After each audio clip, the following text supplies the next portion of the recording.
Dahil panahon na ng simbang gabi at misa de Gallo, patok na naman ang OG bibingka at puto bumbong na meron na raw evolution. Tikman natin yan sa pagtutok ni Nico Wahe. Simbang gabi na naman at bukod sa pagbuo ng siyam na gabi, isa rin sa kumukumpleto ng Paskong Pinoy experience ng marami ay ang pagkain ng puto bumbong at bibingka. Si Christy, 1994 pa lang ay nagtitinda na ng puto bumbong. Kasama niya raw sa pagtitinda noon ng kanyang namayapang asawa. Sa tagal niyang nagtitinda, nakita niya raw ang evolution ng puto bumbong. Nag-upgrade siya with with milk pa bukod sa brown sugar na dati yun lang, 'di ba? Brown sugar at saka parang pinaka-special na yung keso dati. Ngayon nag-add na kami ng marami na yung iba-iba, may mga toppings pa eh. Ngayon, kasama na niya sa paggawa ng puto bumbong ang kanyang mga anak at apo. Naipasa na rin daw niya ang sikreto sa paggawa ng masarap na puto bumbong. Siyempre, titikman natin itong modern day version ng puto bumbong na merong nyug, cheese, at sa itaas niyan, meron pang condensed milk.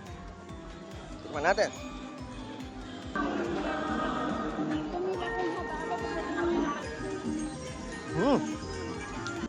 Masarap po.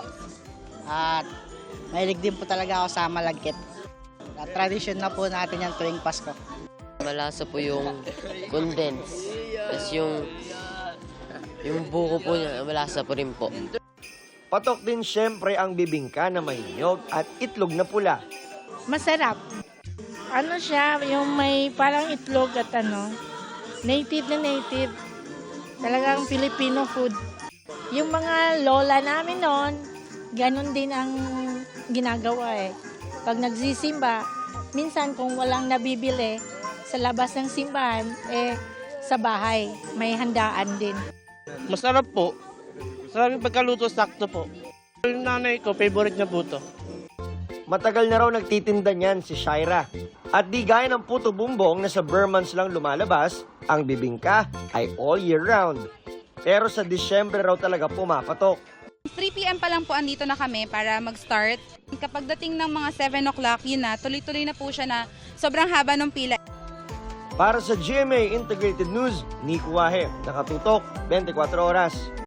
Mga kapuso, patuloy na tumutok sa mga balita. Mag-subscribe sa GMA Integrated News sa YouTube. Sa mga kapuso abroad, samahan nyo kami sa GMA Pinoy TV at sa www.gmanews.tv.